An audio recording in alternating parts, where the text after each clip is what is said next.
శ్రీ గురవే నమః.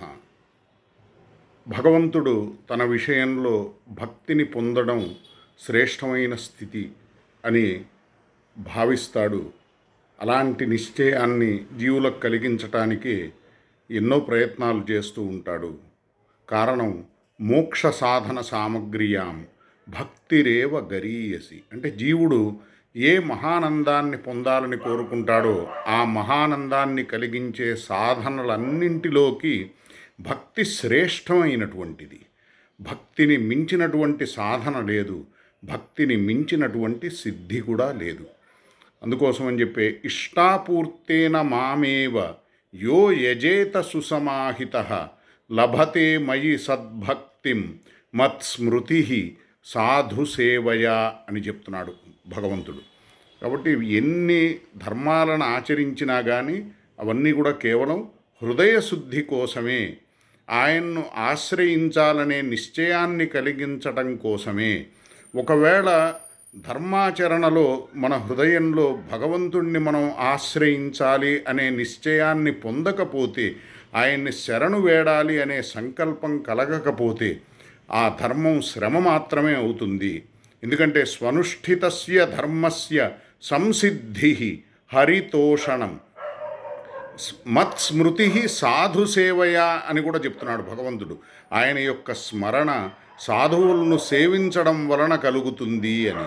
మరి సాధు సజ్జనులను సత్పురుషులను సేవించడం అనేది భగవంతుడి విషయంలో హృదయంలో భక్తి భావాన్ని పెంపొందించేది, భగవంతుడి విషయంలో హృదయంలో అనురాగాన్ని కలిగించేది అనే సత్యాన్ని మనం మరచిపోకూడదు.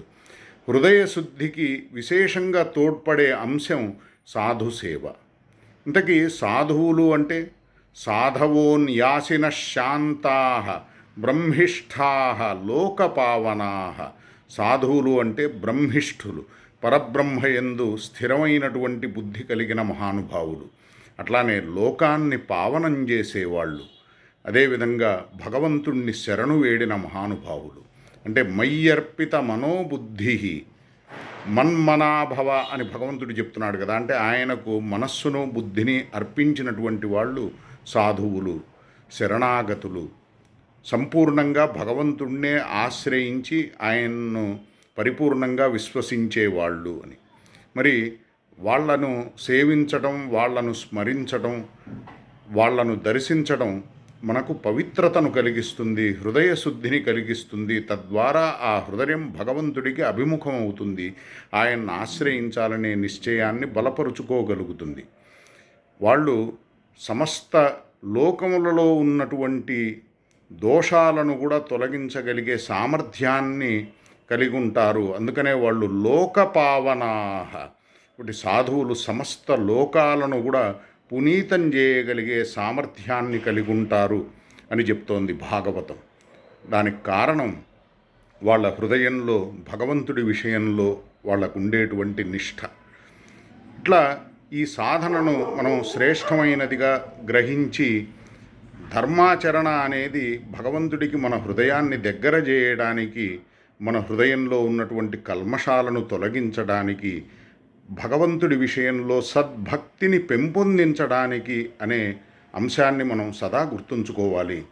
ధర్మస్వనుష్ఠిత పుంసాం విశ్వక్సేన కథాసు యః నోత్పాదయేద్యది రతిం శ్రమ ఏవహి కేవలం.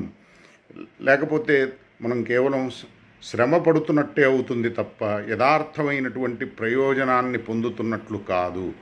నిజంగా భగవంతుడు విశేషంగా మనల్ని అనుగ్రహిస్తున్నట్లయితే, ఆయన విషయంలో మనకు భక్తిని కలిగించనప్పుడు మనం ధర్మాన్ని చక్కగా అనుష్ఠించినట్లు ఆచరించినట్లు కాదు. నిజంగా ధర్మాన్ని చక్కగా ఆచరించినట్లయితే దాని యొక్క ఫలం తప్పనిసరిగా మన హృదయంలో భగవంతుడి విషయంలో భక్తి కలగాలి, అనురక్తి కలగాలి, ఆయన విషయంలో, ఆయన కథల విషయంలో ప్రీతి కలగాలి.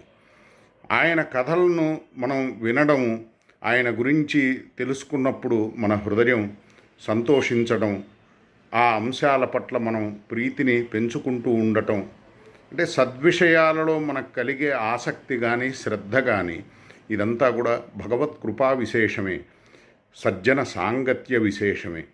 అందుకని ఎంత గట్టి ప్రయత్నం చేసైనా సరే మనస్సుకు వ్యతిరేకంగా అయినా సరే, మనస్సు కొన్ని చేయమని ప్రోత్సహిస్తుంది, కొన్ని చేయమని ప్రోత్సహించదు. కొన్ని విషయాలలో సహకరిస్తుంది, కొన్ని విషయాలలో మనస్సు సహకరించదు. అయినప్పటికీ మనకు శ్రేయస్సును కలిగించేది సత్సంగం కాబట్టి అది చెయ్యొద్దన్నా కానీ మూర్ఖంగా అయినా సరే దానికి వ్యతిరేకంగా మనం చెయ్యాలి.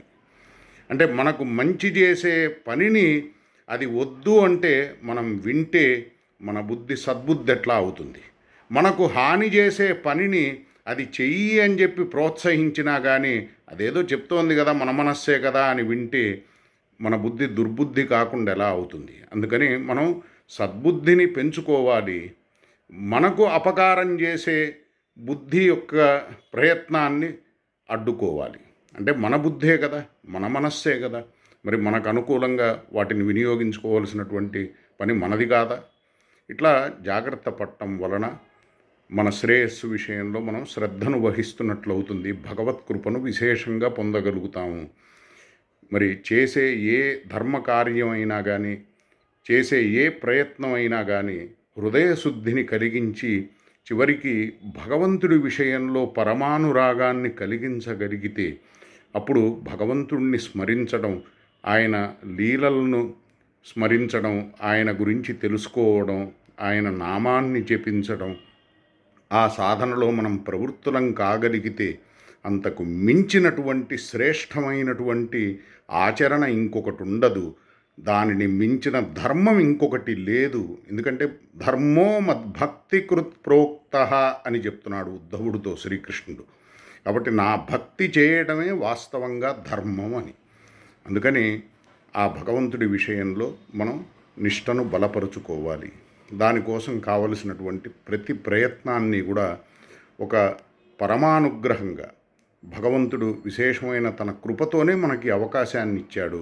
ఇలాంటి సౌభాగ్యాన్ని మనం పొందగలుగుతున్నాము అని చెప్పి మనకున్నటువంటి అవకాశాలను, మనకు భగవంతుడు ఇచ్చినటువంటి అవకాశాన్ని ఆయన ఉపకారంగా, ఆయన కృపగా గ్రహించగలగాలి, సద్బుద్ధితో మెదలగలగాలి, సదవకాశాలను దుర్వినియోగం చేసుకోకుండా కాపాడుకోవాలి.